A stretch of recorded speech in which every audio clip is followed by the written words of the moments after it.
It's the most incredible robot story ever told. The Transformers. The Transformers! You're more than meets the eye. Autobots raise their power to destroy the evil forces of the Decepticons. The Transformers, now a 3-day miniseries, unlike anything you've ever seen before. Don't miss it. Coming December 17th on KBVO. Hello everybody and welcome, I'm Comodin, and in celebration of the Transformers' 40th anniversary, I'm going to be counting down the top 20 best Transformers Generation 1 episodes. Generation 1 to me is my comfort show. I could just switch my brain off, just chill, and watch all the shenanigans of the Autobots and Decepticons. Of course, share me which episode is your favourite in the comment section below. Now all episodes of Generation 1 are currently free to watch on the Hasbro Pulse YouTube channel. So without further ado, let's just dive straight into it. As I believe the Earthlings say, lay it on me, man. Episode 55, Hoist Goes Hollywood. In this episode, Hoist meets famous Hollywood movie director Michael Bay. Genius. Hi, I'm Michael Bay, director of Hollywood hits such as Transformers. Yep, that's it. That's the episode. The Autobots go to Hollywood, because they want to be in a movie. This is the Transformers at their finest. Strangely enough, this does actually kind of foreshadow how the Transformers are in the Michael Bay movies. Listen, Hoist, this crashing business isn't exactly the kind of acting I had in mind. Yeah, my joints sound like they haven't been lubed in a year. You know the director. Talk to him. Tell him we want to do some real acting. I'll see what I can do. I can't even tell where one robot begins and the other ends.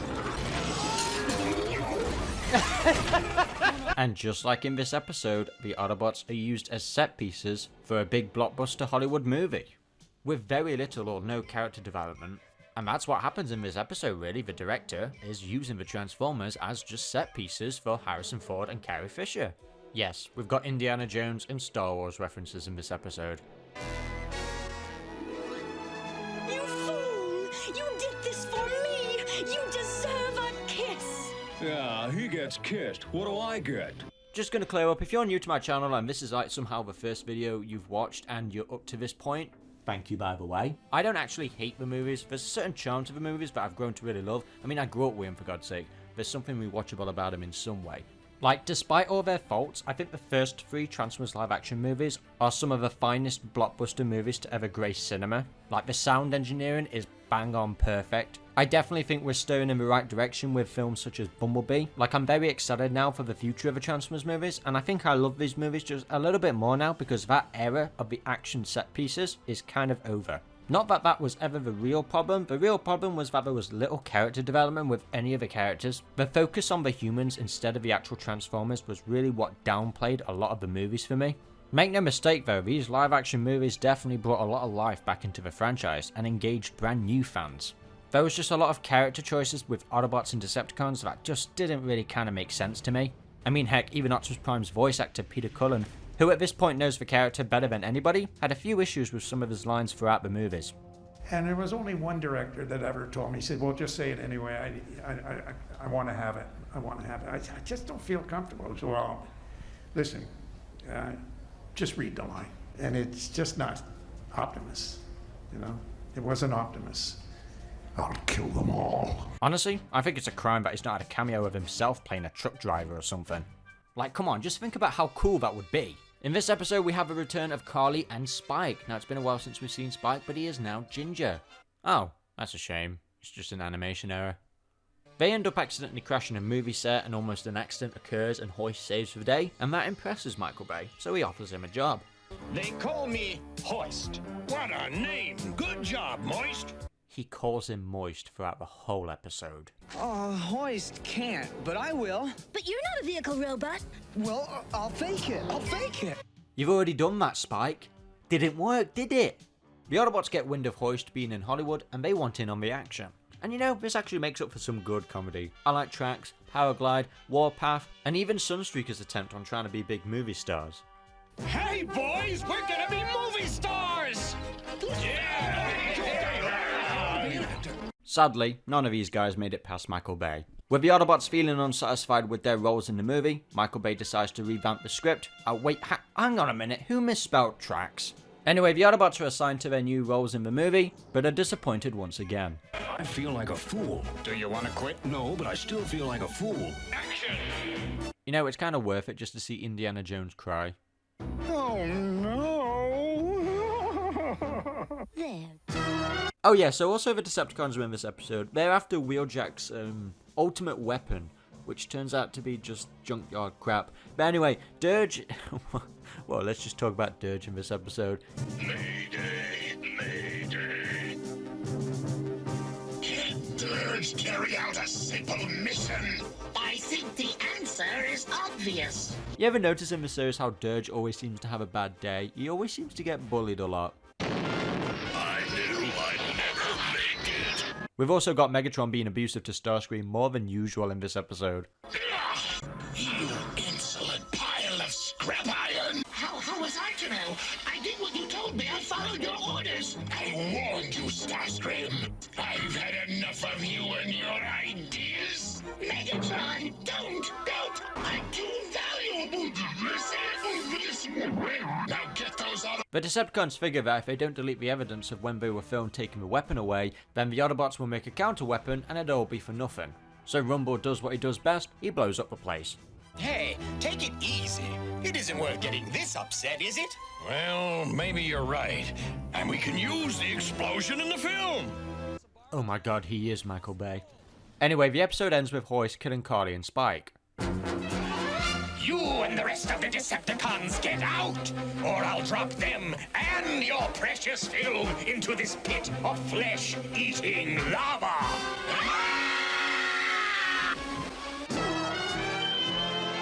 Episode 22, the Immobilizer. A weapon so powerful that it can freeze anything. And halfway through the episode, Wheeljack gets immobilized by his own device, thanks to Spike. To be honest, I just love how calm Optimus Prime is when it happens. Like, he's so used to it at this point. Wheeljack's been immobilized! He's frozen solid. What are we gonna do? I don't know. I mean, you'd think at this point that Optimus Prime wouldn't allow Wheeljack to invent anything anymore because at some point it always blows up in their face. The Decepticons managed to get their hands on it, but this episode is mostly centered on Ironhide. See, now Ironhide is one of my favourite characters, and he's also voiced by Peter Cullen. You know, it's always baffled me why Peter Cullen's never voiced Ironhide in future incarnations. It's a good voice, I miss it to be honest. Now I like how this episode really does explore Ironhide, how he feels like an old man where he doesn't feel like he's good enough in the fight anymore because he mistakes Hound's hologram of Laserbeak for being real. I mean, that's a fair mistake, you know, he's actually way too hard on himself in this episode. Later on in the episode, Optimus Prime tells him to guard his post so the Decepticons don't sneak up on him, but unfortunately he gets distracted by a new human character called Carly, and that one mistake leads him to retire as an Autobot. I'm retiring from active service, Prime. Very well, if you feel that strongly about it. But we shall miss you, Ironhide, old friend. I miss you already. To be fair, the only people to blame in this episode is actually Spike and Carly. They become such a nuisance. What happened in the forest wasn't your fault, it was mine. Maybe. Basically, yeah. But oh yeah, we got a new character called Carly, who becomes Spike's love interest throughout the whole series. And the only sin she committed was giving birth to their son, Daniel. More on him later. Now you wouldn't assume they would become romantic from their first scene together. Bumblebee, remember Wheeljack's polarizer? We should have been... Ew, god, what happened to his elbow? That's literally disgusting. I find it funny how you can't tell if he's being jealous over Carly or Bumblebee. So she conveniently bumps into him at an arcade. Oh my god, what's happening with that kid? He's having a fit. Now, one of the many reasons why I remember this episode so well is because of the animation of the police officer. So they drive out of the arcade, and oh my god, this gets me every time. Uh-oh, we've got a problem. Oh, that face. Oh my god, I love it. But yeah, Carly's introduction kind of treats her like a stalker. She's very persistent on me and the Autobots. Like, I don't know, she kind of gives me creepy vibes. But to be fair, they do kind of transform Carly's character from being annoying to kind of a badass. Like, she does actually try and redeem herself after what she did. But what I find funny is how bold some of these human characters are. Like, they have no fear at all. You know, I actually really like the bond between Carly and Ironhide in the end. They're a good pair together. And you just feel happy for Ironhide. He's finally proved himself once again as a good warrior. See, look, he's finally happy for doing so. Oh, never mind. But yeah, I like the way how the Decepticons are defeated in this episode. Jazz's music. Okay, folks, it's showtime! Transformers, robots in disguise.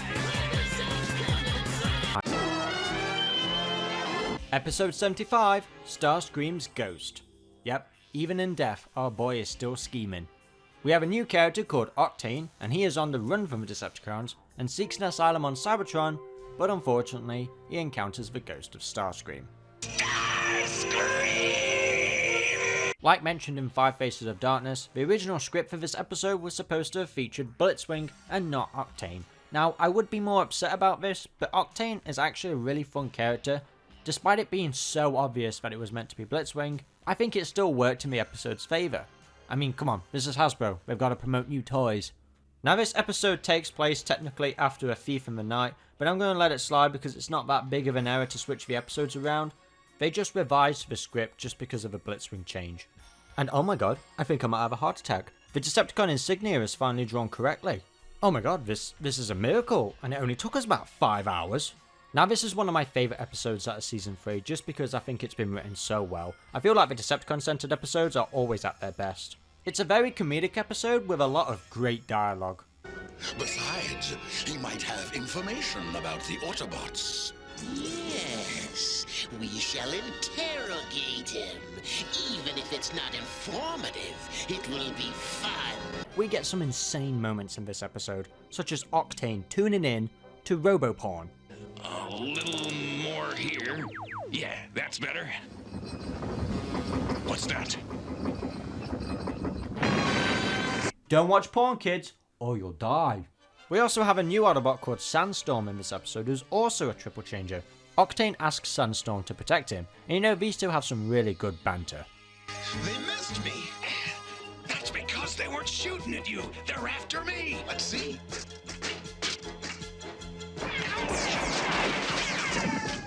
No two ways about it. You gotta do something about your popularity.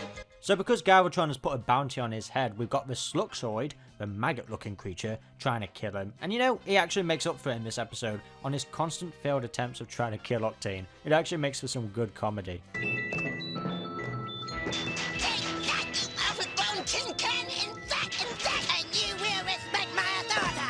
We get to Cybertron, and while Octane is on the run, he actually ends up falling into a Decepticon crypt. And I love how he pays nod to Thundercracker, who is technically like one of the sweeps or whatever. And he goes over to Starscream's crypt, and it's just legs. You've got to love the Decepticon's dark sense of humour. Now, as much as I love spooky stuff, I got a friend who loves spooky stuff just a little bit more. The lore expert, Emperor Kumquat. Starscream's Ghost was an episode I watched over and over as a kid, so I guess it's my favorite. As a kid, I loved Ghost and Danny Phantom, so to see my favorite character be a ghost was really cool for me. I ignored most of the episode just to focus on the ghost parts, especially because I liked that Starscream came back after he was killed in the movie. Like, I didn't have to be sad about his death, knowing that he was going to return. Octane interested me back then too, because he was a Decepticon hanging around the Autobots, and while I didn't know why as a kid, I did like what I was seeing. As an adult, I'll add that I liked Octane for his surprisingly handsome lips. The episode got even better when Octane was chased into the crypt and Starscream possessed Cyclonus. Now look scared, moron, or I will have to destroy you. He had to pretend to be Cyclonus, but he wasn't even that good at it, and his screechy Starscream voice was alerting people. Get out of the way! There seems to be something wrong with Cyclonus' voice. Yes, he sounds like Starscream. No need to be insulting. But yeah, one dude working with a ghost possessing someone's body, it was just fun for me as a kid. This episode also delivers on a lot of funny Galvatron scenes. Starscream and Octane team up with the Autobots in order to trap Galvatron, but somehow he manages to get out of that. The way how Galvatron comes back is just so funny to me. It's like he's been on a massacre and all the Autobots are now dead. So yeah, that was Starscream's Ghost. A more creative way to bring back a dead character. And he'll be back, but this is definitely one of the best episodes out of Season 3. Next up we've got episode 26, Enter the Nightbird. Finally, a good episode. So the Decepticons capture this deadly ninja bot called Nightbird, and they turn her loose on the Autobots. So in this episode we have a famous scientist called Dr. Fujiyama, and trust me, he's really famous. Optimus Prime, come quickly, it's Dr. Fujiyama, the famous scientist. He wants the Autobots to be at the unveiling of his brand new creation, just in case the Decepticons try and get their hands on it. My curiosity is aroused. We will come, Doctor. Whoa, calm down, Prime. Hang on, what? If it walks, it probably needs a long extension cord. I wonder if batteries are included. Hey guys, remember when you give the Dinobots literally dinosaur brains? Not very smart, were you? So the thing that gets me about Nightbird is that he states that she's not meant for battle or assassinations, but the thing is she looks absolutely lethal. She's got weapons all over, so come on Dr. Fujiyama, who are you fooling? Throughout the episode she's got like weapons hidden as well. It's like, okay, yeah, this girl's really powerful, she's a tough robot. She was definitely meant for assassinations. So of course the Decepticons attack, and you know there's actually really good fighting in this episode. We get to see Mirage use his invisibility, we got Bluestreak even taking a bullet for Prime. It's actually a pretty good action sequence. Well, until the Decepticons use a can opener to open the dome. I don't think that's how it works. I love the Decepticons' new base, by the way. Like, yeah, but I don't give it away. It's literally right on the nose. The main highlight of this episode really is sort of Megatron's infatuation with this machine. Like, he's really impressed with Nightbird. Terrific! She's everything I've always wanted. She looks like some earthling play puppet. Yes, but this puppet has a punch. And it's just hilarious to see Starscream get extremely jealous because he's scared of being replaced by her. Replace me? Never! Poor Starscream, he must have a lot of insecurities if he thinks he could be replaced very easily. But yeah, I like this episode overall. You know, the Autobots are having more of a challenge with Nightbird than they ever have with the Decepticons. And it's really interesting that a human invented this. It wasn't something designed by Megatron. And it'd take a few years, but we finally have a toy of Nightbird. You know, she's actually a very popular character within the Transformers franchise. I hope we get to see more of her someday. I would give for anything to hear Optimus Prime say this in the movies. She was playing Robotopossum. Also, there's a moment in this episode where Cliff Jumper can't jump a cliff. Now that's just false advertising. Next up we've got episode 8, SOS Dinobots. The Autobots create the Dinobots, but they are unable to control their new powerful warriors. I'm shocked. We've got the Autobots discovering skeleton bones of dinosaurs deep in the volcano of their base, and while Spike enlightens them on a bit of history, which gives Wheeljack an unfortunate idea, the idea of creating robot dinosaurs. Huffer is literally the only self-aware character in this episode. It'll never work. Big waste of time. So we've got Grimlock, Sludge, and Slag. Huh. That sounds controversial. Oh, you slag! After building the Dinobots, Wheeljack couldn't be more excited to showcase them to the Autobots. Dinobots, huh? I thought you were supposed to make dinosaurs. You, Huffer. Of course, it's a Wheeljack invention, so usually something tends to go wrong. The Dinobots go berserk. I mean, dude, you could have literally evolved the dinosaur concept by giving them bigger brains. But overall, I like the Dinobots. They're an iconic team in the franchise, and I'm not surprised that kids went nuts over them. I don't think this is their best episode though. I think they have better centered episodes later on. It takes a while to kind of understand each of the Dinobots' personality. Well, the lack thereof. I mean, they cause chaos within just a minute, and Optimus Prime already states the obvious. The Dinobots must be destroyed! Prime, what happened to freedom is the right of all sentient beings. The Decepticons are pretty boring in this episode, to be honest though. They don't really do much, they're just scouting for energy. But I don't really care, at least it gave us this shot. I, Megatron, declare this facility Decepticon domain. I think it's funny how nobody is on board with Bluestreak's joke in this episode. Maybe Hound's got glitch mice in his databanks again. Oh my god, I think I just realised which Autobot I am. There's probably some like ethical problems the way the dinosaurs were kept, but hey, they get a big upgrade on their brains, and while they save the day by rescuing the Autobots.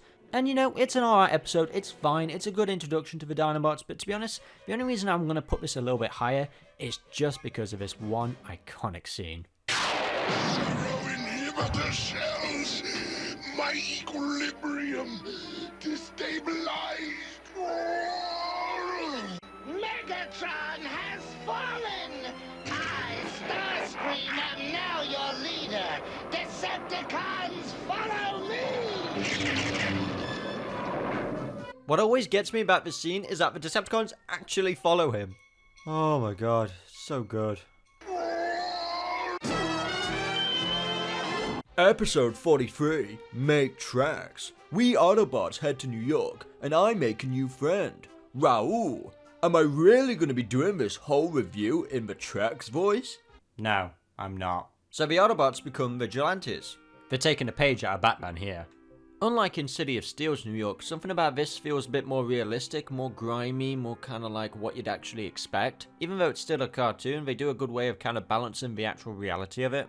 And also another reason why I like this episode is because I like the human partner, Raoul. And I also like Tracks, if you couldn't tell. Yeah, he'd rather hang out with humans than us any day. For obvious reasons. At least humans aren't stick in the mud, spinning their treads all day long. Power glide. Yeah, I've always kind of looked at him like that. He's just the perfect kind of Autobot snob, really. Not that I'm anything like him. I watch Frasier, okay? We have Optimus Prime here being a dad, and he tells Tracks not to stay out too late, and to make sure that he gets back home in time. Tracks, where are you going? Out for some invigorating city air. It's too stuffy in here for me. Well, don't be gone too long. I love how Tracks just goes out for 5 seconds in New York and immediately a crime's happening. Ah, that's more like it. All right, hold it! The Geddes brothers will pay primo for that baby. Well, I'll be sure to stay away from New York. So Tracks gets his tires shot, and honestly, it just breaks my heart to see Tracks get damaged. Like, oh no, his paint job. My hood! My beautiful hood! Before Knockout, we had Tracks. The only difference is, Tracks isn't gay, he's a snob. I think the reason why I like Raoul so much is because his story is so different. Like, this guy's got a heart of gold, but he's made bad choices, and it's when he comes across Tracks, he tries to rectify that. Kinda similar to Cade in Transformers 4, why that was such an interesting concept, because it's different from like Spike and Sparkplug, who were working and then the Transformers just flew over and saved them. But with Tracks, it's like, okay, Raoul notices Tracks' damage, so he wants to repair him, but not for the sake of Tracks, just for the sake of himself, because while he's in debt to like these real big players in town. So we haven't got a character trait that's just so basic. Like, he's a selfish character, but he's only doing it out of desperation and fear. When Tracks teaches him a few odd lessons, he starts to realize that deep down, he's not that person. You're not serious. Hey, you don't make promises to the Geddes brothers you can't keep. Anyway, I need the bread more than I need a set of wheels. More than you need a friend? Oh my god, we just got character development. Also, you gotta feel sorry for Tracks in this episode. His finish gets abused non-stop. Look, I've been shot at, smashed up, and stolen 3 times tonight, and I'm in a most foul humor. The difference between Raoul and Spike is that you know who Spike is straight away because that writing is just kind of shoved in. Like, you know he's a good person, but that's it. Like, there's nothing more interesting to kind of know about him. Because, like, yeah, Spike's got a heart of gold, but Raoul's got a heart of gold underneath. And I just find that lifting that personality up instead of shoehorning it straight away makes for some compelling storytelling. It's like you're discovering more about this character over time. The main thing that really annoys me in this episode is how the Transformers work with just one cable. So Raoul accidentally snaps one of Tracks' cables, and that's like the main wire to his computer, and it's just kind of like, wait, it's that simple? That's lame. We've got the Autobots doing their regular saving stuff around New York, and what the hell is this? Huff is small, Hoist is big, how does this work? Alright, fine. We got Devastator inside Astro Train. Then we got the Autobots aboard in Silverbolt. Then we got Cosmos having an injection chamber that can fit all of his passengers. Why do we question anything in this franchise? We should just accept that it's weird. I mean, we've literally got one of the biggest malls in the world. Do you have any idea how big an F-15 jet is? Starscream is massive, and yet he's just going up the human stairs. So as for the Decepticons in this episode, well, we learn that the people that Raoul owed a car to are actually working with Decepticons to make some sort of car army thing, whatever. We are ready to reconvert this final batch of vehicles, Megatron. Why are you talking like this? Obviously their plan goes into ruin, but I love Optimus Prime's strategy just at the end of the episode. Forget about the Decepticons. Just aim for the building. We're putting your company into bankruptcy, Megatron.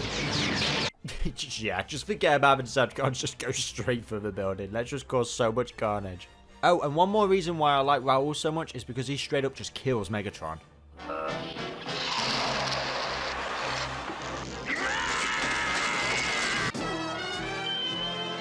The Return of Optimus Prime Part 2. So Optimus gets catched up on the last episode's events, but honestly he needs to catch up with the entire series, because when this guy was alive, all of his comrades from seasons 1 and 2 were still alive, and now they're dead. He needs to know about Unicron, he also needs to know about Megatron is now Galvatron. Also, I'm fairly certain he has no memory at all of what happened in Dark Awakening. Like, oh yeah, you were also a zombie and you tried to murder everyone. Seriously, if I just woke up from this, I would have some serious questions. I mean, I don't know, I think he'd be pretty mad at Rodimus Prime. Vector Sigma, give me back that fucking Matrix immediately. You've run this organization right out of the fucking ground, Hot Rod. I tried to do my best. If you would let Ultra Magnus have the Matrix like I had intended, then we wouldn't be in this mess now, would we? No, we wouldn't, Optimus, sir. The best you can do is bring me back to life to fix your problems. It's probably the best move as leader that you've ever made. By all accounts, this is one of the better looking animated episodes, and this is the last episode animated by Toei. Now they would return to animate the exclusive Japanese sequel series, Headmasters, but when it comes to the last episode, with the American cartoon, they did a really good job. Everyone's pretty much shinier, all the character models are on point, and with this being a season finale, they really went all out. Okay, so not all Autobots were infected, some were just badly damaged, and this goes for Bumblebee, who was reformatted into Goldbug by the Quintesson. I mean, I guess he looks friendly. I mean, sure, why not? I can't say I really have an opinion on Goldbug. He just exists. He's there. That's just something they wanted to do for the toys, and this series is almost over, and at this point I really couldn't care. I just simply look at it as like, Bumblebee went from being a bee to a wasp. Gold wasp? Gold mug? Whatever. Okay, so this is amazing. We've got Optimus Prime back, we've got the GOAT, so tell us, Optimus, how are we going to fight back? How are we going to stop this plague? How are we going to save the world? What's the plan? I have no plan.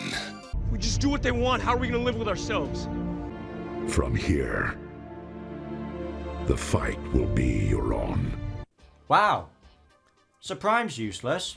Okay, so the only answer that can be found is through the Matrix, and unfortunately, Rodimus Prime has the Matrix. But Jessica comes up with an idea on how Optimus Prime can get the Matrix without being infected. I believe I have the answer. It cannot be. Chip Chase, is that you?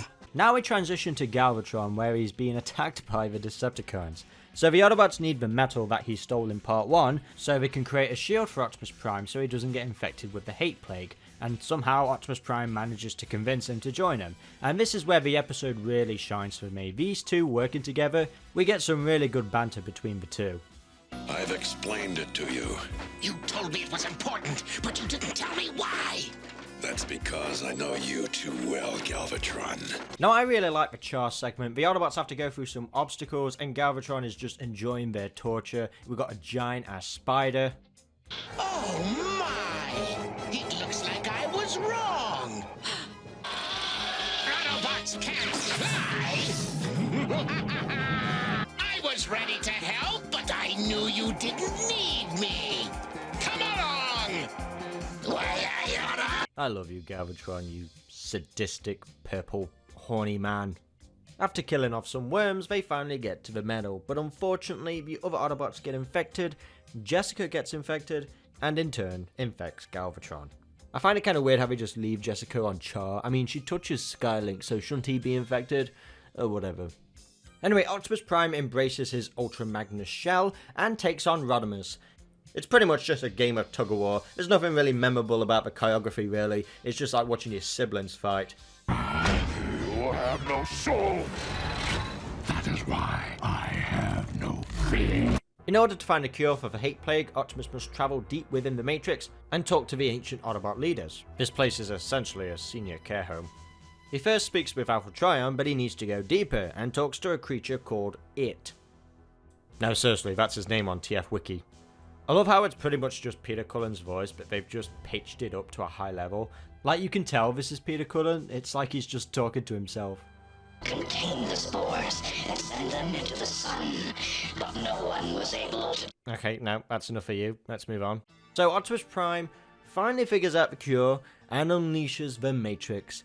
And we have the sound cue to prove that it is working. Optimus Prime shall die again!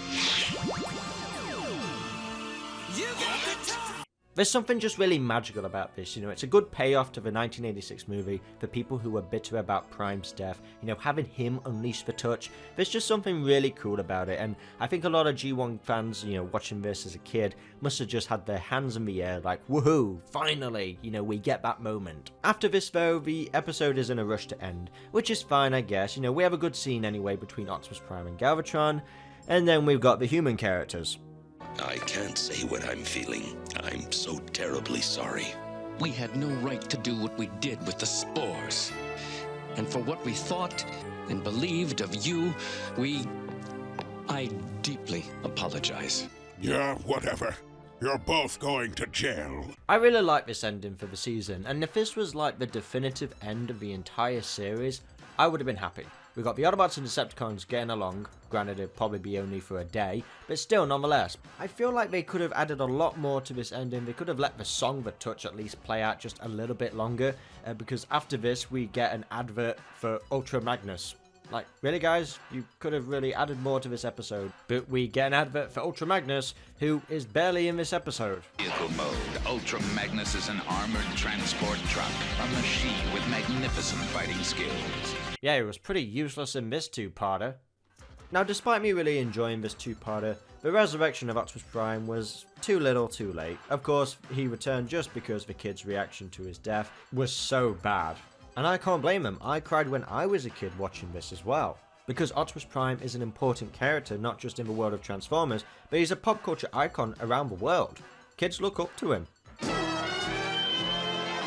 Now we've got episode 16, Heavy Metal War, where Megatron challenges Optimus Prime to a one-on-one battle to end the war. Spoiler alert, it doesn't end. It will never end. This is also the episode where we get introduced to the Constructicons that form into a combiner called Devastator. Now, according to Megatron, they built them on Earth, but this gets retconned like twice in the series, and it's like hard to really keep up at this point. I'll explain a little bit later on when we get to those episodes. But Megatron needs the Constructicons to dig a tunnel underground to distract Terratron 1 from detecting that he's cheating. So yeah, Megatron devises a plan to cheat his way of winning against Optimus Prime and uses all of the Decepticon powers. And apparently according to Cybertronian law that whoever wins this fight has to leave the planet in sense of honor. I think it's kind of funny how Starscream is so concerned at first with Megatron cheating and talks about the ethics of it. It's like, alright dude, when did you start caring about the law? It's weird to hear Optimus Prime kind of accept the deal, because it's like, wait, in the Ultimate Doom you literally let half of the planet get destroyed by Cybertron. Wouldn't you think you kind of would have wisened up on your morals a little bit, that despite Cybertronian law, you're not going to allow Megatron to conquer the planet? To be honest, a lot of stuff happens in this episode just to get all new characters fighting each other, such as the Dinobots, which go up against Devastator. And I like this fight, it's really well animated. Oh yeah, we also have Chip in this episode. We got all three main human characters together, and they really don't do anything in this episode, they're just there for kind of moral support. Doesn't this remind you of the gladiatorial combats in ancient Rome? Maybe it would if I knew what you were talking about. It's Earth history, Ironhide. Don't worry Chip, the Transformers will adapt this in future incarnations of the franchise, where Megatron will be known as a gladiator. I love how Soundwave strokes Ravage. Also, why the hell have we never got a toy of this hologram character that Hound creates? Like, this actually looks pretty cool. I totally forgot he existed until rewatching this. You know, for a season 1 finale, this episode was actually really good. It's basically the main premise of every Michael Bay movie. Action. And you know, that's okay sometimes. Sometimes. I'm like a fat ballerina that takes scalps and slits throats. Episode 80, Ghost in the Machine. Starscream possesses Scourge and makes a deal with the devil, Unicron, in the hopes to regain his physical body again. The episode doesn't waste any time and jumps straight into madness with Starscream possessing Scourge. Now you'd think from Starscream's ghost that Galvatron would remember when Cyclonus was possessed by Scourge, but then you'd also think that Cyclonus would remember him being possessed by Starscream. But unfortunately for poor Scourge, they think he's a traitor. Get out of here! Leave me alone! Not on your life! Scourge, drop your weapon! There is no reasoning with him! Destroy him! He's lost his mind! Oh, I love him. I love Galvatron so much. So Scourge and Starscream head off to Unicron's head, and you'd think with it now being like a moon for Cybertron, that the Autobots would keep a closer eye on it, but they just fly in willy-nilly. Starscream and Unicron struck a deal that if he does 3 tasks for him, that he will grant him his new body. Now Unicron in Season 3 is being voiced by the late Roger C. Carmel, who does a really good job. Yes, Unicron can grant your request, but only after you have performed 3 labors. And kind of a sad fact to know, but as this episode aired on October 21st, 1986, Roger C. Carmel passed away from heart failure just a month later. Such a shame. He does such a great performance of Unicron, and along with the other characters he voiced in the series, such as Motormaster and Bruticus. Okay, so the pacing of this episode is just nuts. It transitions from scene to scene so fast. It's really hard to kind of keep up with this episode. It's in a rush to actually finish. Like for the next scene on Autobot City, Cup is doing an inspection on Metroplex, and it's good to see all these old characters again, but we don't get a lot of time spent with them because the scene is in that much of a hurry to finish. Thank you, Cup. We take our duty here seriously. Our worlds are in danger. Blaster, that sure is some serious music. Miraculously, both Starscream and Scourge managed to infiltrate Metroplex's eyes without setting off any alarms. So, what was the point of the inspection? I guess it failed? But I suppose it was worth it just to see Spike and Bumblebee again teaming up. But why is Bumblebee so fat? The Volkswagen looks like a monster truck now. Anyway, Metroplex's eyes get stolen and he goes nuts. Where are my eyes? I don't believe it! He shot me! Power glides! Speak to me! Wow! This just isn't my day! Well, I guess that kind of clears up why Astoria and Powerglide didn't last. Nah, to be fair, I can't really blame Warpath considering all the Season 1 and 2 characters are pretty much gone or dead, so he's clinging on to Powerglide because he's like one of the only few left. But sadly, this would be the last appearance of both Warpath and Powerglide. Now I would explain the next scene, but I think Galvatron does it much better. First, you two let Scourge and Starscream steal one of Trypticon's eyes. And then you two allowed Astrotrain to be used as their escape vehicle. So Scourge is helping Starscream voluntarily, and you four were unable to stop them. Well, all I can say is... Unicron needs a transformation cog, so Starscream just steals Trypticon. Now why couldn't he have just done that earlier? You know, for the strong silent type, you sure talk too much. It's funny how Starscream has accomplished more by himself in just a few days than Galvatron has all season. Of course, the Autobots are the last to figure out what the plot is of this episode, and you know, with them being so concerned about Unicron being reactivated, why doesn't Rodimus just jump inside Unicron's head and open the Matrix once again? What, is that recycled plot? Huh, the irony. Unicron wants Trypticon's transformation cog so that he can use Cybertron as his new body. Yeah, at least it'll be accurate to the toy now, I guess. Refusing to call AA, Starscream prepares to jumpstart Unicron. Complete the connection. Do it yourself! I think at least one person has met a Starscream in their life. Starscream's new body is short-lived, however, when Galvatron blasts him, which sends him flying throughout space. Mighty Galvatron, what is that? It's Starscream! Blast him! But he's a ghost! Die, you worthless! You know, it's really poetic that Starscream's last scene in G1 is him screaming among the stars. So that was Starscream's Ghost, an overall fun and quirky episode, but the pacing is too fast for me. I wish there was at least one more episode with Starscream in it, but I feel like this was a fitting conclusion for the character. I mean, for those who wasn't happy about it, at least you got Beast Wars.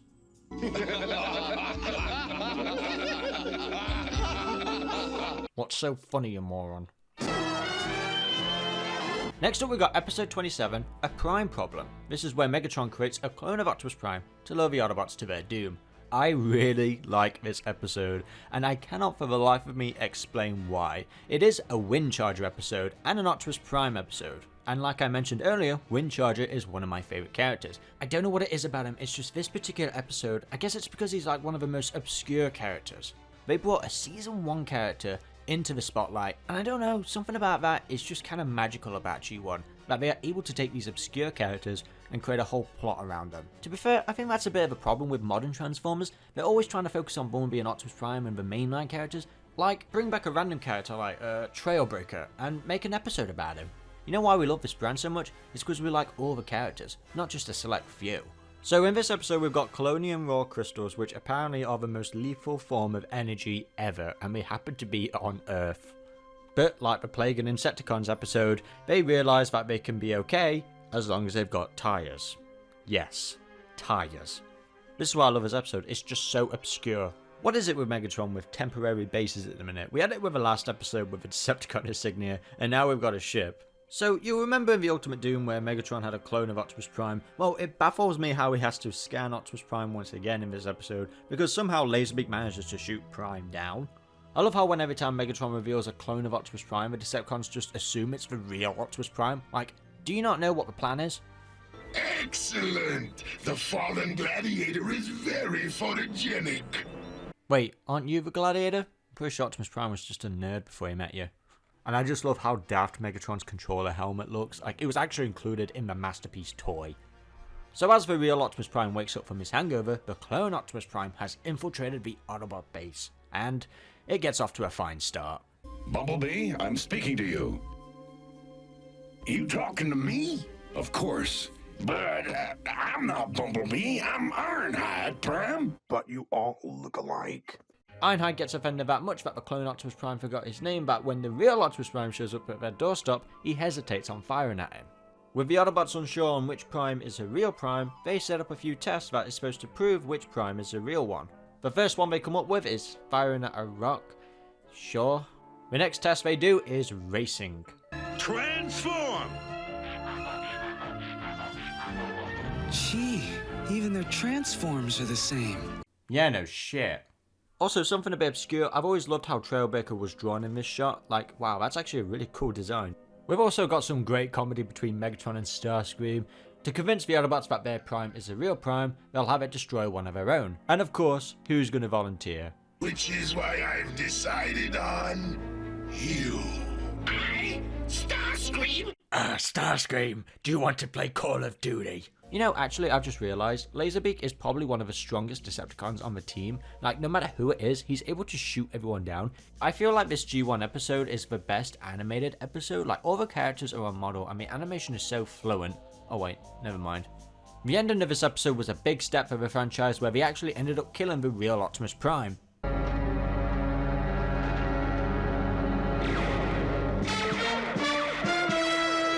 Oh wait, never mind, that comes much later.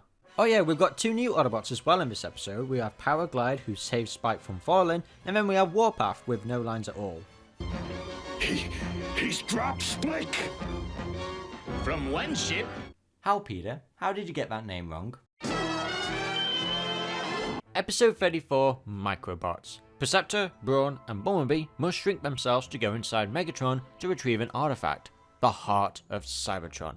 Yes, we got a shrinking episode, because every 80s cartoon did at that time. There's also the episode where the Decepticons get drunk. Go, Cybertron! Land of the Metal Moon! You know, out of all things Michael Bay could have took from G1, I'm surprised he didn't do something like this. So in this episode we have a bunch of archaeologists find the Decepticons' old ship. Yes, I'm 100% crushing on this girl because of her hair. So you know, at this point I really love Brawn, but in this episode he becomes a massive dick to Perceptor.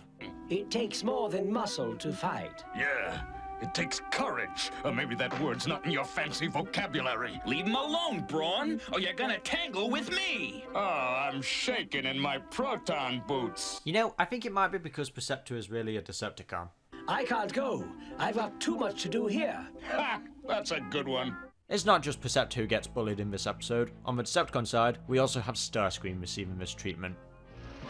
Help! Get this thing off me! I think it looks stunning on you. Also, we have a scene here that has no relevance to the main plot whatsoever. We just have Ravage going up against a leopard.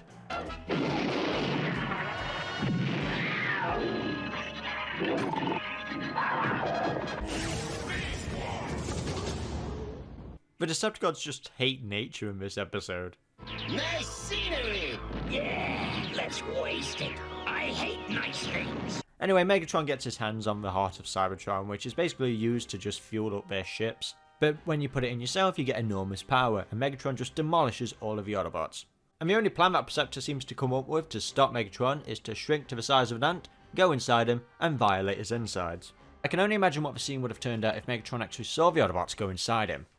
What's Decepticons? He's trying to get in my ass! Get him out! He's like... The concept of going inside a Cybertronian body is like really interesting, but Megatron's just acts like a castle. I mean, you've got things guarding and protecting him, you've got brain impulsors, electro-sanitizers, they're basically antibodies. And their solution on how to get back the heart of Cybertron is to hop on a ride on a brain impulse straight to it. We're on a time limit, like they have to get to it in time before they start to go back to normal size, but then a part of me is like thinking, actually, why don't you just wait it out? Why don't you just grow to full size and just rip Megatron in two? Because that will stop the war, right? And no, don't even think about it, I am not going to show you that clip from season 3 of The Boys. What I find hilarious is just them coming out of Megatron and growing to normal size, and his reaction is priceless. Excuse us. You filthy retro rats! I really like this episode. It's a wacky Transformers episode, and I'm all for it. I'm just glad that my boy Brawn and Perceptor got along in the end. Episode 62, Starscream's Brigade. Yay, Starscream. After his latest attempt to overthrow Megatron's rule of the Decepticons, he is banished from HQ. But this time, he hatches a plan. So in this episode, we have the Combaticons, a military group that when formed combine into Bruticus. Brawl! Swindle! Blast off! Vortex! And onslaught! Who are you? And what are we doing in these crude carcasses? So in this episode, we have a clash of boyfriends. Starscream is jealous of Shockwave because, I don't know, because he's got one eye. Shockwave this, Shockwave that. All I ever hear about is how great Shockwave is. Shockwave is an ideal soldier. He's both humble and respectful. Anyway, this argument leads to Starscream to outright attack Megatron. And you know, I'd say it escalated pretty quickly, but this is Megatron and Starscream, so I can't say I'm surprised. Starscream for some reason believes he's defeated Megatron, though we all know that he can't be beaten that easily. Oh my god, what's up with Soundwave? Oh, okay, that's better. Because of his actions, Megatron finally banishes Starscream. And it only took us 62 episodes. Once again, I can't explain why these moments make me laugh. While on Insanity Beach, Starscream stumbles upon old World War II vehicles and decides to create his own warriors. But first he must travel to Cybertron to collect Energon cubes? Okay, so the Combaticons creation kinda makes no sense. It's pretty wild. He puts personality components, which actually just look like Energon cubes, into 5 old World War II vehicles, but somehow they transform into modern vehicles instead of the old World War II vehicles which they were based on. You know, I don't actually care how we got there, at least we got there. The Combaticons out of all of the Transformers combiners are my favourite. I just feel like their vehicle modes and their personalities are a lot more memorable. You know, I actually prefer Bruticus than Devastator. Whoa, I know that might be kind of controversial, but when I come up with my own Transformers shows, it's fun writing about these guys. I just like their personalities a lot more. Well, would you look at that? A fan project based on the Combaticons is about to get its first pilot by Keenan Carlisle. Damn, dreams do come true. So on the Autobots side, Earth builds a memorial to Optimus Prime before he's even dead? Huh, some good foreshadowing that. I have with me 2 members of the Autobot team, Jazz and Cliff Jump. That's Cliff Jumper. Yes, Cliff Jumper. They have been invited here as guests of honor to officially cut the ribbon at this. So Jazz and Cliff Jumper are captured by Starscream, but Megatron thinks that Optimus Prime stole the personality circuits on Cybertron. But Optimus Prime thinks that Megatron captured Jazz and Cliffjumper. But I just want to mention that in a record for the entire series, Megatron calls for a retreat in this episode 3 times, all within 8 minutes. Now that is something. Well, their little domestic squabble is none of our concern, but rescuing Jazz and Cliffjumper is. Autobots, transform! Wait, why is that music playing? It's not the end of the episode, is it? Wait, we're not done with this episode just yet. We've still got, like, what, 10 minutes left? No. Look, we're transitioning to a new scene. Starscream and the Combaticons are low on energy, so they decide to milk their boobies? This is more like it. What show am I watching right now? Megatron gathers all the Decepticons together in preparation of taking down Starscream. We will exterminate him and those who follow him. Nope, not gonna work. Oh, come on. What did we talk about? I'm taking this from a robot that turns into a canoe? When there's a battle on a gently moving river, you'll want me. With the Stunticons causing too much havoc on the streets, Megatron instead assigns Devastator the task on taking on the Combaticons that eventually combine to form Bruticus.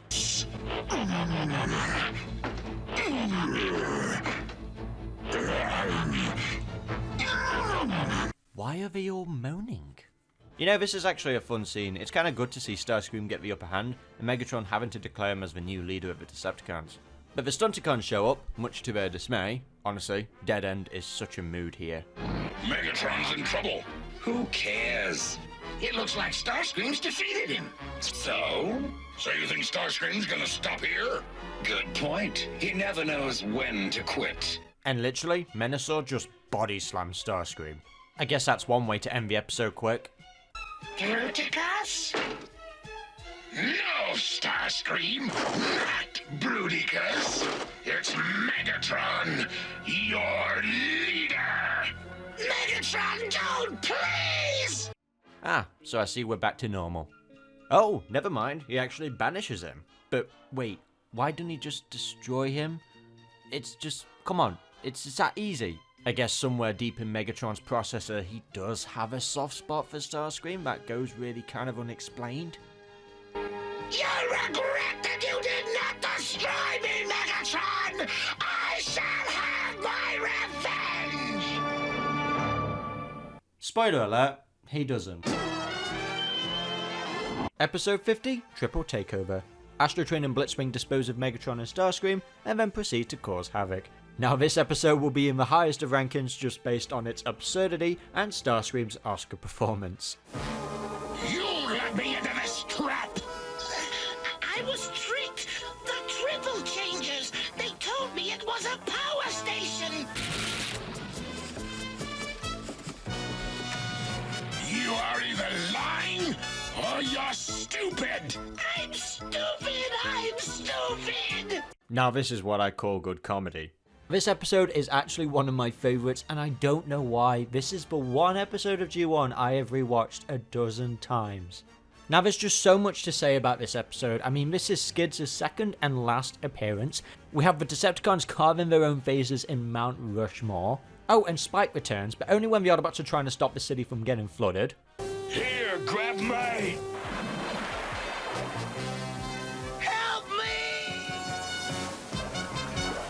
Yep, he's dead. Rest in peace, Spike. This episode is just madness, so I'm going to have my buddy Keenan Carlisle explain why this is one of his personal favourites. Take it away, Keenan. Triple Takeover is my favorite Generation 1 episode without a doubt, and it's unironically one of my favorite pieces of Transformers media ever made. What I love more than anything is when Transformers is just absurdly stupid. It's just random bullshit relentlessly for 21 consecutive minutes with no end in sight. I just watched the episode for the first time in like 10 years, but in that 10 years, there's so many lines from this that have just never ever left my head. Hey, Trailbreaker! All this water's beginning to dampen my day!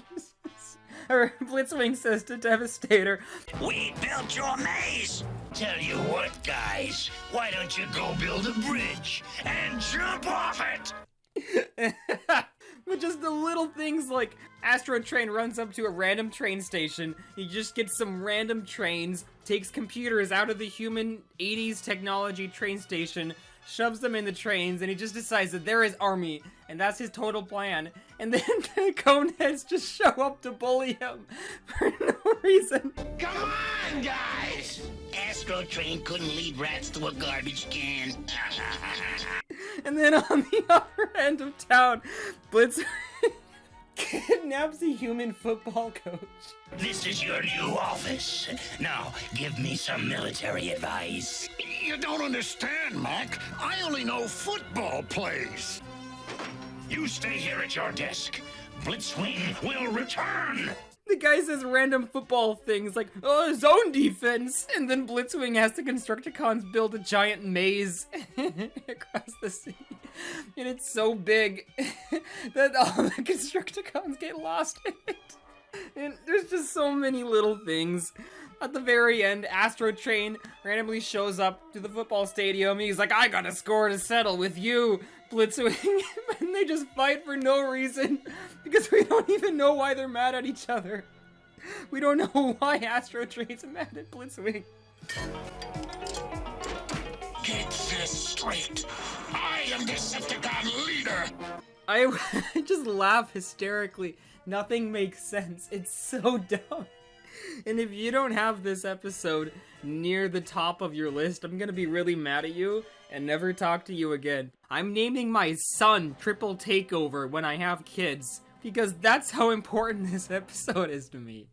Now, despite this episode being chaos, at least it demonstrates on why Optimus Prime is the better leader. Yeah, but there's only one great leader in the universe. Have a seat, boss. Thrones are for Decepticons. Besides, I'd rather roll.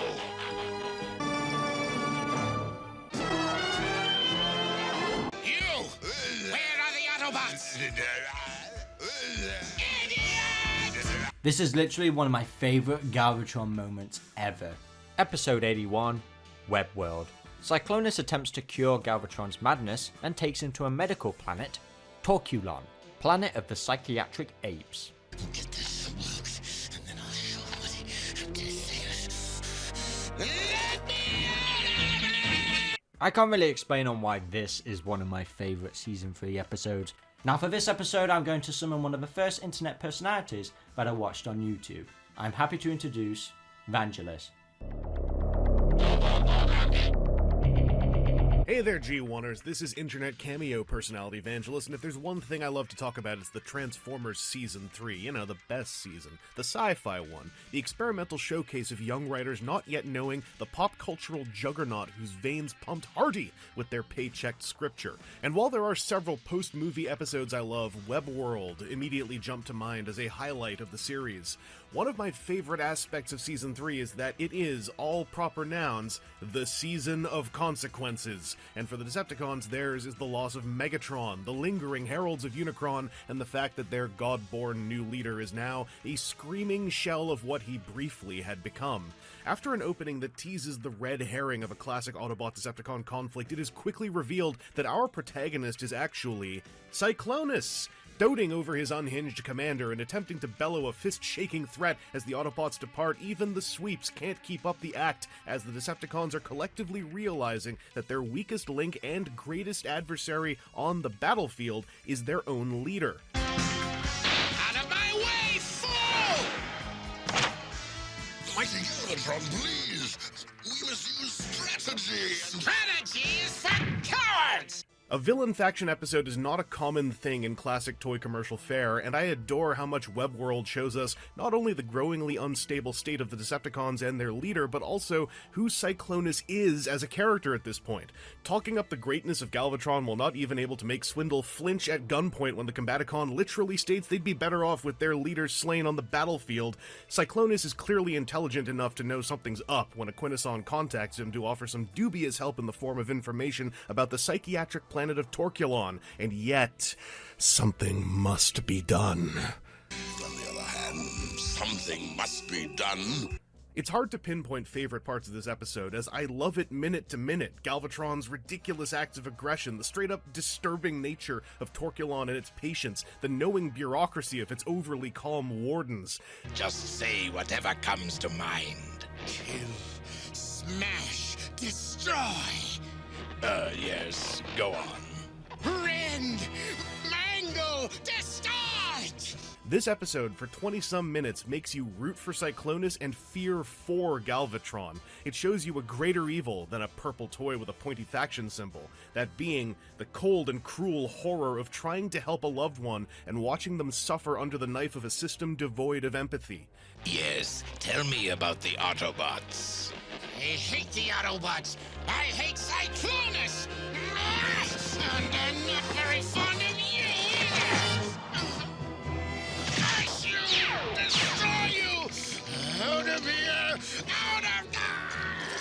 Cyclonus is the Decepticon second in command, carries a large laser gun, and can transform into a galaxy-cruising space jet, and yet he is rendered silent and obedient, signing endless forms as a Torculi administrator ignores and speaks over his increasingly concerned questions. Stop it! Stop that hideous noise! You wanna scream? I'll give you something to scream about! Watching Galvatron go through this darkly comedic parody of a healthcare system more interested in transaction than patient wellness is a simply fascinating interlude for a show like the Transformers of 1984 through 80, whatever. And one wonders if this came from a place of knowing on the part of the writer, hearing Galvatron's manic rantings grow more desperate and even fearful, while Cyclonus continues to stand by, constantly asking questions, wondering if his good intentions will lead to irrevocable consequences. When the Alia are deployed, revealing the deliciously hideous nature of Torculon itself, Cyclonus becomes the good son, demanding the release of his loved one before an experimental treatment meant to complete the deterioration of a suffering mind can be executed. Galvatron bellows his threats, but eventually one of them ends with a painful and terrified, "Please! I'll do whatever you want! I'll do nothing at all! Galvatron! Oh, Cyclonus! There's a Starmie! Help me! Oh, help me! All's well that ends well, though, as Torculon's hubris wreaks its own extermination. The living planet's attempt to devour Galvatron's mind backfires gloriously, as it is overloaded by a madness derived from the creation of another, bigger living planet. And one can't help but cheer as Galvatron laser focuses on obliterating Torculon by literally shooting it in the brain before savaging its surface and populace, setting back the Torculi and their disturbing practice by centuries before Cyclonus manages to distract his leader by mentioning the Autobots once again. Haven't we more pressing concerns, Mighty One? The Autobots, for instance. Autobots! Ultra Magnus, yes! Yes! Webworld encapsulates part of what makes Season 3 so great and is easily one of my top G1 episodes of all time. It also provides defined names for Galvatron's plasma bath neural damage. And as far as favorite little goofy moments and errors, there's a couple. There's some classic non-vocoded Dr. Claw voice in the opening 90 seconds with Soundwave. Ratbat has found a deposit of isotrite and something else. And the Torculi with the inhibitor ray gun is just always assuming a ridiculously intense pose before firing. And of course... I have no head, I have no head, I have no head, I have no head. Episode 53, The Search for Alpha Trion. This is the episode where Shockwave really hates females. Optimus Prime discovers that his girlfriend, who we thought was dead at Leader 1, is in the hands of the Decepticons, so Optimus Prime speeds to Cybertron to rescue her, only to end up discovering something about his own history in the process. But how would you know, Alpha Trion? Only my creator could know that. An educated guess, Prime.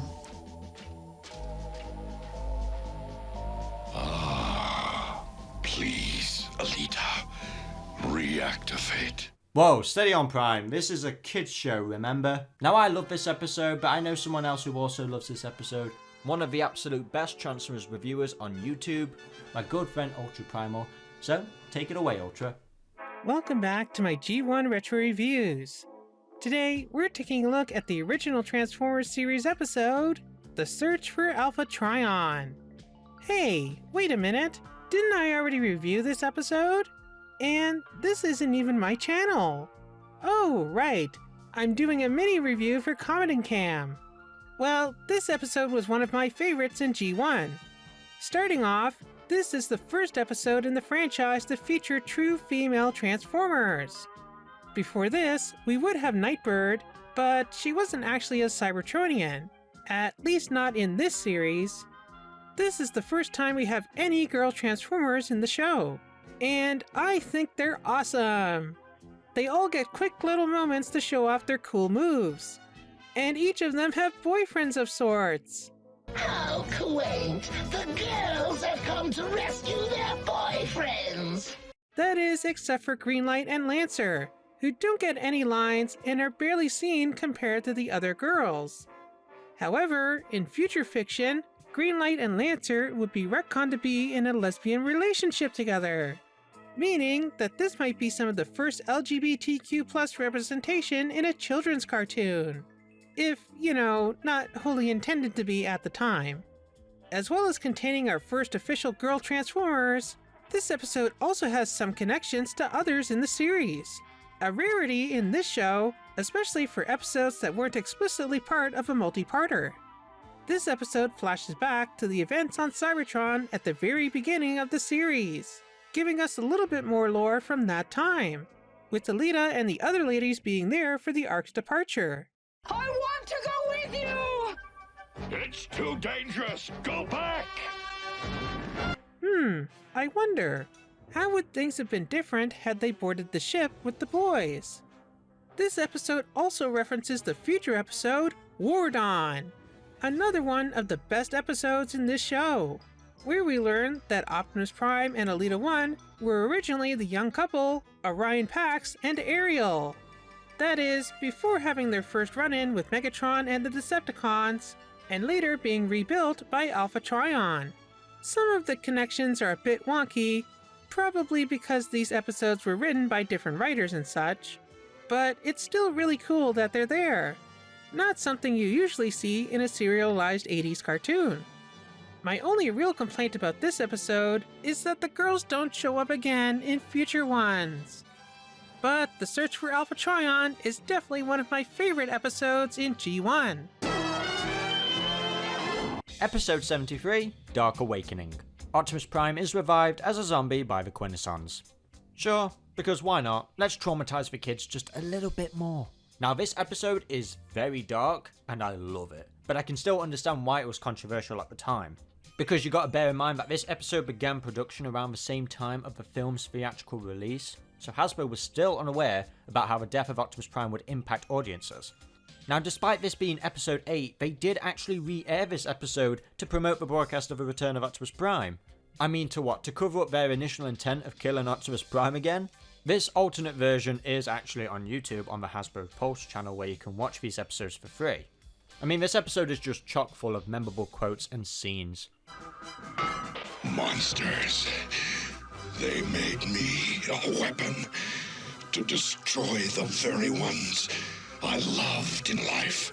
Like, damn, that's heartbreaking. Now, I could go deeper into this episode, but I'm going to give this to someone else who actually watched the episode when it was released. Yes, the first YouTuber I ever watched, so I'm happy to introduce P-All.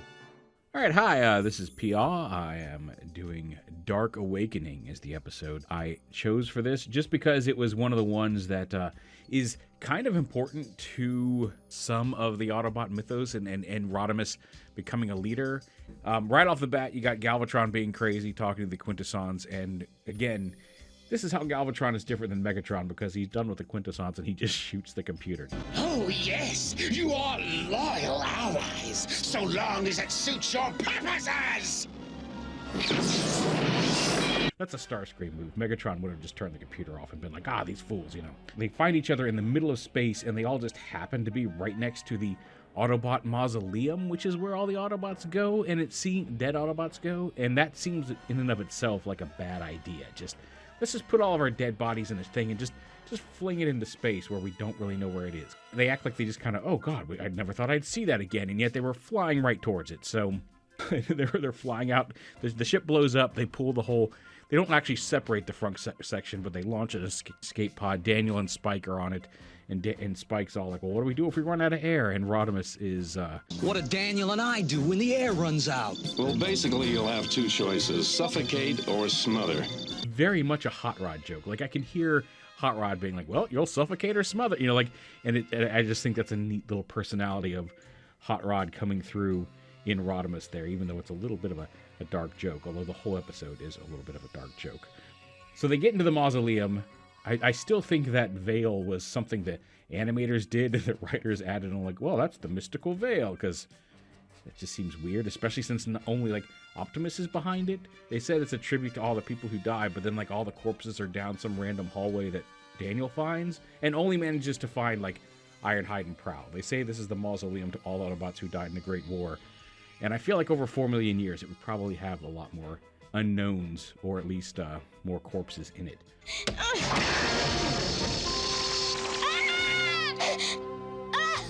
I'm not dead! Oh, they find Optimus. He's up. He's running around. They're not sure what's going on. Which one? He clearly has Optimus in him. Like, it's not just we zombified a corpse like the Quintessons, chuckle over later in the episode when they're explaining their plan. Like, he's clearly in there, which makes me think maybe they shuffled Optimus Prime off into this space mausoleum a little before they really needed to. But yeah, he's like, here, I built this escape ship. They never explicitly explain that he's built this ship out of corpses. There's definitely like some arms and some legs in there. So you never see a face, but that's a little disturbing. But anyway, Prime goes back. They, everybody else, Daniel and them, build another second corpse ship on the thing in like 5 minutes and escape, crash back into Cybertron. But when they're crashing back into Cybertron, and this is one of my favorite bits of the episode just because it features one of my favorite Transformers, or I guess Autobots, technically Dinobots. They're looking at the viewport, and Snarl, like a little puppy dog in dinosaur mode, comes walking up to the windows like...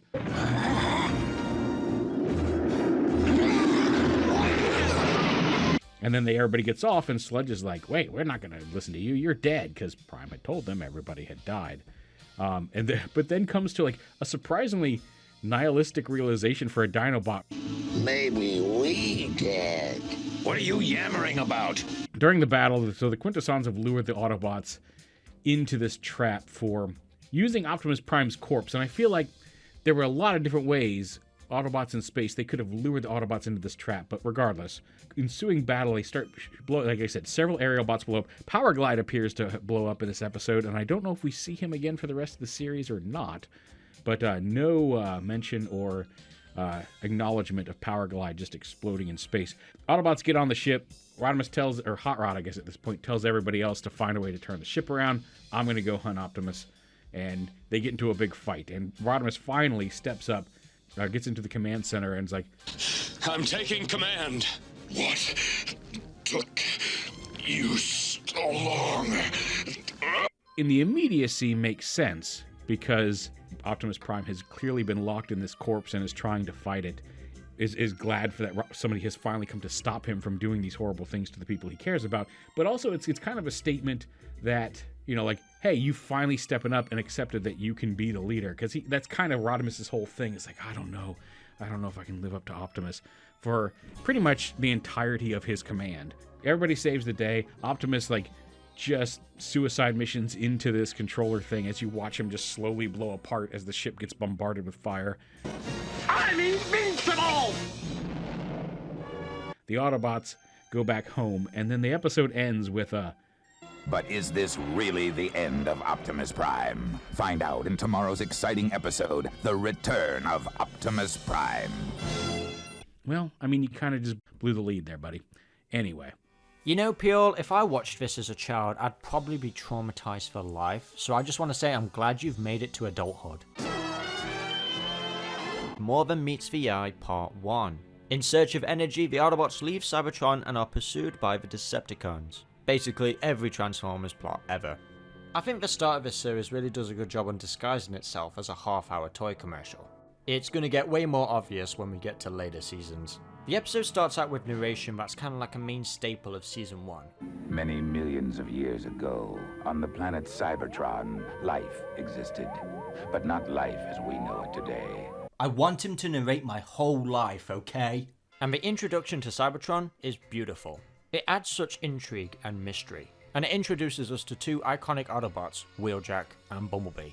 I guess I kind of would have liked to have seen more Cybertronian modes, especially robot designs of Cybertronian modes, but I get it. Of course they're not going to make entirely new designs only for them to transition into their Earth modes for the next second. But hey, it only took about 40 years for us to finally get a Cybertronian jazz mode from Chi 1. We got vehicle modes with Wheeljack, Bumblebee, the Seekers, and Soundwave. Disclosure averted. Age hasn't slowed you down one bit. You know, it really does give a great introduction to both factions, showing us the differences between the Autobots and Decepticons. Especially with the Decepticons, we immediately get a taste of what Megatron and Starscream are going to be like for the entire series. The Autobots would have lost eons ago if I'd been calling the shots. My time will come, Megatron. Never! I can see why kids latched onto this. This is exactly how me and my siblings behave. As the Autobots and Decepticons leave Cybertron, I just never get over the idea of two asteroids in deep space just showing up out of nowhere and colliding. What is it? An asteroid. There's another one. They're going to collide. I mean, just the cosmic improbability of this happening is just wow.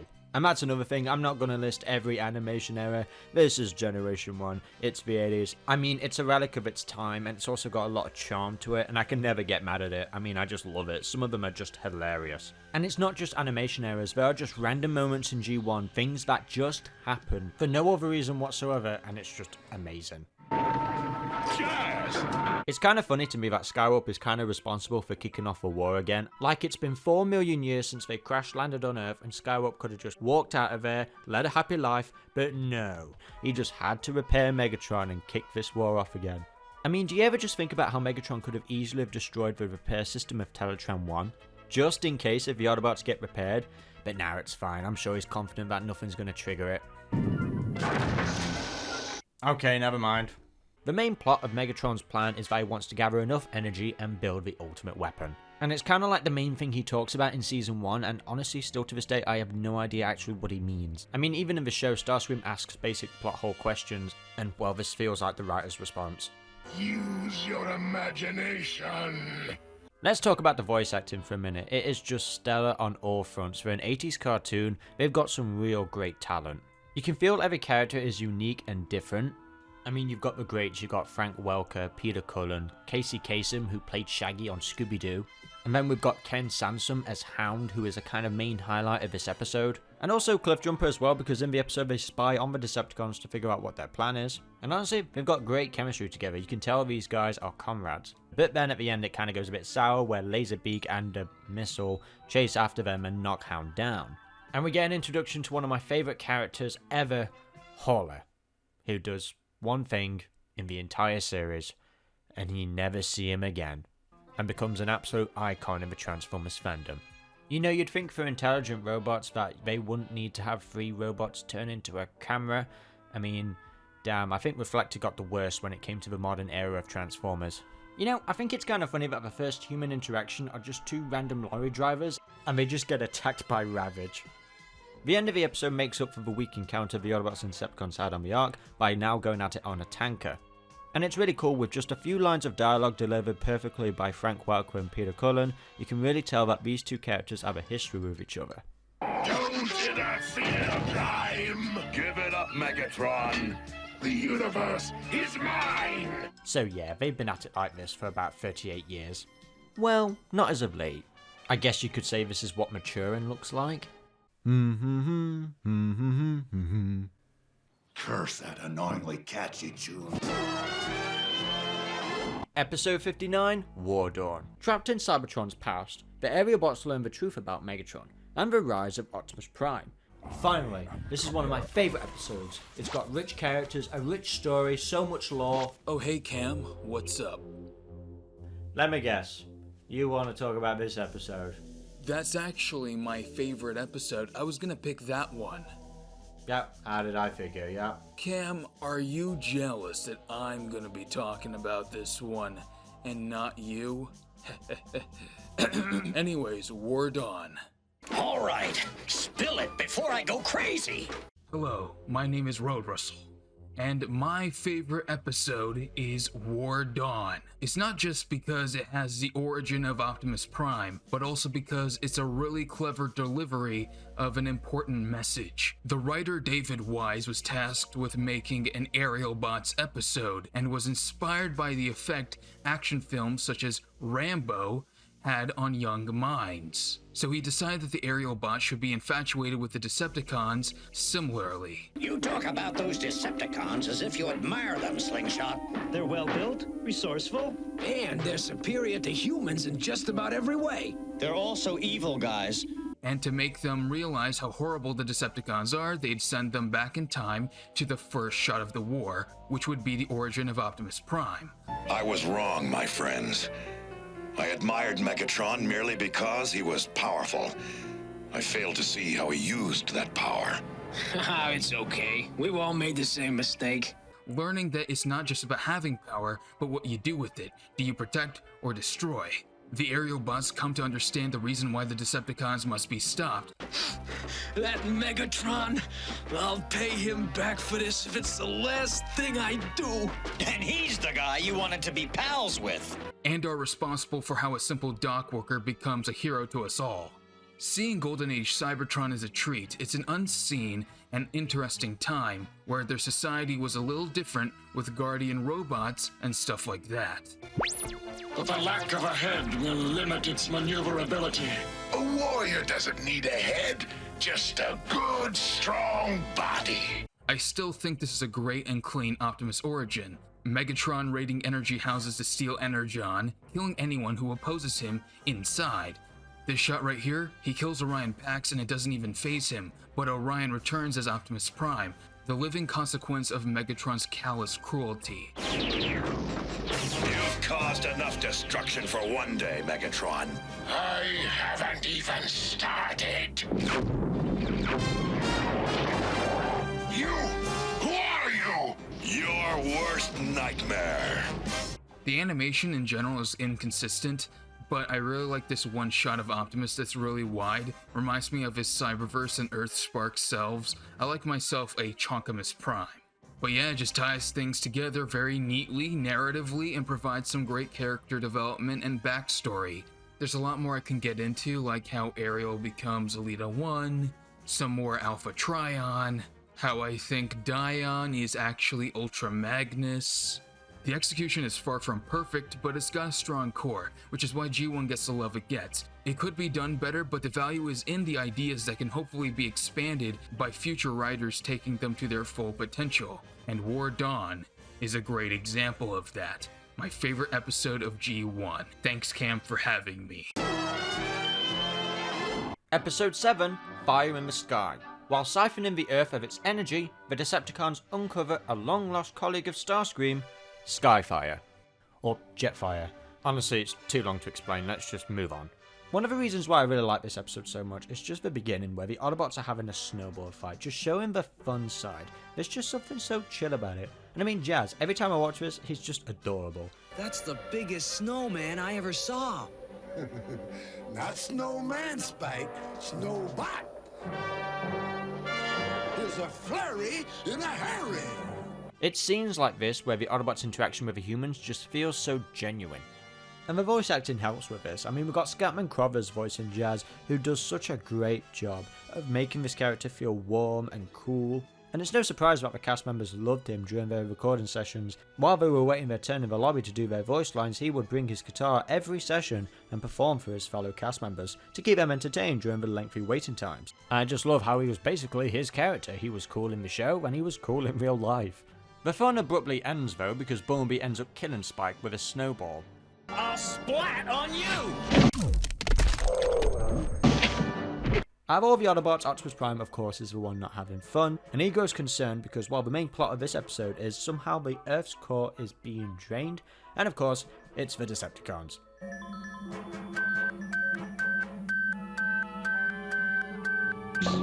You disgust me. God, I love this show. Now, as much as I love this episode, there's also someone else who loves this episode as well, and I'm going to introduce to you my good friend who has a lot to say about this, Dr. Lockdown. Greetings, Cybertronians. I'm Dr. Lockdown. My favourite episode of G1 was Fire in the Sky, for one simple fact. This is where I got my first taste for the depth in character this franchise could offer. Starscream wasn't just a one-note treacherous bastard in this episode. He was remorseful for the loss of his best friend. A polar windstorm came up suddenly, and Skyfire and I were separated. I circled half the globe searching for him. Skyfire wasn't just a shallow villain of the week. He was naive and came to realize the error of his ways. It was really simple in terms of writing, but it showed the will to do the right thing went beyond the simple Autobots-Decepticon dynamic. Crush him and all the Autobots once and for all. I take no orders from you. I am an Autobot now. Also, I'm aware everyone likes to joke that his revival in a later episode makes this episode pointless, but f*** you, as a kid I found that awesome. And I will die on that hill. Optimus Prime! Why are you so frightened? I will not harm you. Episode 41, The Golden Lagoon. Well, this is a sad episode, but also the best episode, but then also sad again. This episode is by far one of my favourite episodes to come out of Season 2, because it tackles like the moralities of all the Transformers battles, like what's the point of them, and it kind of reflects on us humans as well with our wars. It's still your typical Transformers episode, but then at the end makes you really look back and kind of reflect on what we've just watched, and then at the end you kind of come to a dark realisation. So it's kind of fitting that this episode features an obscure character, the pacifist Beachcomber. And this is another reason why I love this franchise. You can just take an obscure character, it doesn't have to be Optimus Prime, it could just be someone random and it can still carry the emotional weight of the story. But the basis of this plot is kind of silly. So Beachcomber finds a pool of golden liquid that makes him invulnerable. Unfortunately, the Decepticons find it too, and they all go in for a little dip. The episode begins with pretty much a majority of Season 2 characters fighting each other, no Season 1 characters in sight, which is good, because you know, Hasbro are still promoting the toy line. But during the battle, Beachcomber just kind of wanders off and enters Bambi World. Well, let's see if I can learn your language.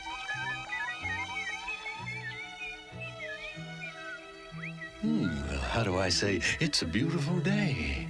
Aww, don't you just love him? Beachcomber heads back to the other Autobots, but unfortunately, just as he leaves, Thrust appears and discovers the Golden Lagoon, and now with his new invulnerability, is able to defeat the Autobots. Beachcomber tries to get all the Autobots to retreat to the Golden Lagoon, but unfortunately, Ramjet goes full laser beak and captures Perceptor and Seaspray. Megatron learns about the Golden Lagoon and delivers one of the best backhanded compliments in Transformers history. Megatron, I discovered a fountain of electrum. We will be invulnerable. Personally, I need proof. Personally, I don't care what you need. They travel there and by good Decepticon fashion completely wreck the place. Poor Bambi. Also, Starscream holds his breath before he goes into the lagoon. I don't care about the logic of it, it's funny. In this episode we have a lot of Season 2 Autobot characters' personalities get really showcased, and that's why I think G1 is so strong with its personalities, because every Autobot kind of feels unique, there's not like mirrored copies of each other. Like with Warpath, whenever he would make up like sort of weird rhymes or whatever the hell it was. Zing! We got a zoom! I want another crack at him, kazowie! But it does wear off pretty quick. And we get Mirage in this episode as well. You know, it feels like it's been ages since I last saw him. Sure wish Mirage was here. We could use it. Your wish is granted. Huh? What? I've been here for 10 minutes. Okay, what were you doing there for 10 minutes? I'm kind of creeped out now. You know, just not Mirage as well, we get a lot of other Season 1 characters in this episode, and it feels weird, like, for syndication, it probably won't be an issue, but watching these in production order, you do kind of notice how much we kind of phased out a lot of the Season 1 guys. Starscream, being the sick freak that he is, decides to make Seaspray and Perceptor fight each other. Something we've not seen kind of yet of Starscream, his more sadistic side. You know, his ego is in full force here, calling himself the ace of the air. Just an interesting touch that even has Soundwave spooked that he goes and tells Megatron about it. Also, I like the idea that even though Beachcomber is a pacifist, he's still like a warrior. Like, he doesn't like fighting, but he's actually a really good soldier. Yeah, he gets captured by Megatron, but it isn't long until he breaks free, saves Perceptor and Seaspray, and heads back to the Golden Lagoon. For some reason, Dirge gets left in charge of looking after the Golden Lagoon, and at this point, I just feel really sorry for Dirge. He's such a precious character, but he always gets treated so badly. Thanks for nothing, Longbeard! All the Autobots seem to conveniently meet at the Golden Lagoon at the same time and all hop in, and now all become gold, which becomes an easy cash grab for Hasbro to repackage them all gold now. The Decepticons arrive and chaos ensues, and during this fight, unfortunately, the nature surrounding it gets destroyed.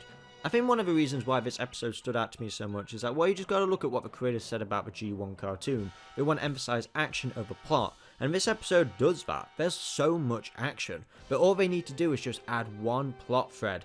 It's not like a big major plot thread, it's not overshadowing the entire action, it's just something at the end that makes you look at the episode in a completely different light. With nature destroyed around it, the Autobots won the battle with the Decepticons, but at what cost? Everything gets destroyed. And Beachcomber, a pacifist, like I said earlier, throughout this episode demonstrated how good of a warrior he is. But at the same time, he loves two things. He loves fighting, but then he loves nature. But he can't really enjoy both at the same time with the war that he's in. I mean, the Transformers are pretty simple. The Autobots are the good guys, and the Decepticons are arseholes.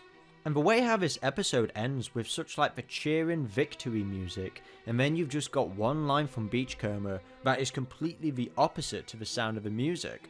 Usually at the end of G1 episodes when the Autobots win, you're kind of like cheering for them to win, and you win, you're like, yay, the Autobots saved the day. Like 10-year-old me as a kid is like, yay, the Autobots saved the planet from the Decepticons. But in this episode, you realize something.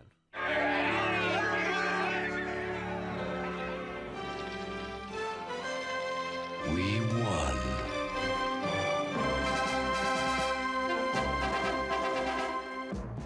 The Autobots are kind of arseholes.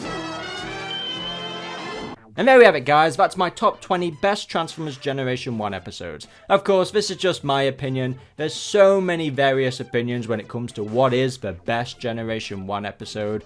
And this is just the episodes that I can find myself rewatching all the time. You know, it doesn't matter how many times I've watched them, they still make me smile.